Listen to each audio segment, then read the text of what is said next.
గుడికి వెళ్దామని చెప్పి ప్రసాదం అయితే ప్రిపేర్ చేస్తున్నాను. నాకైతే సింపుల్ ప్రాసెస్లో పరమాన్నం అయితే చాలా ఇష్టం అండ్ పరమాన్నాన్ని సింపుల్గా కూడా చేయగలను.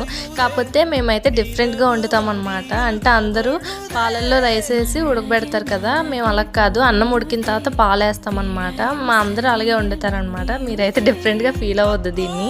ఇంతకీ మీరు ఏ ప్రసాదాన్ని సింపుల్గా చేయగలరు అనేది కామెంట్ చేయండి. మరి ప్రాసెస్ ఏంటి అంటారేమో, ప్రాసెస్ మీకు వీడియోలోనే క్లారిటీగా అర్థమైపోయి ఉండాలి. ఎందుకంటే దీంట్లో మనం ఎక్కువ యూజ్ చేసేవి ఏమి ఉండవు కాబట్టి.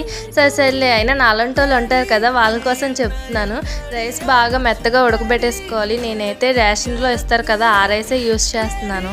రైస్ ఉడికిపోయిన తర్వాత అందులో సరిపడంత బెల్లం వేసుకొని, కరిగిన తర్వాత కొబ్బరికూరు అండ్ యాలకుల పొడి, కొద్దిగా పాలు అయితే వేసుకొని కలుపుకోవాలన్నమాట. బాగా ఉడికిపోయి దగ్గర పడిన తర్వాత స్టవ్ ఆఫ్ చేసుకొని ఇంకా తినాలనుకున్న వాళ్ళు తింటారు, ఇవ్వాలనుకున్న వాళ్ళు ఇస్తారు. నేనైతే దేవుడికి తీసుకుని వెళ్దాం అనుకుంటున్నాను. వీడియోకి ఒక లైక్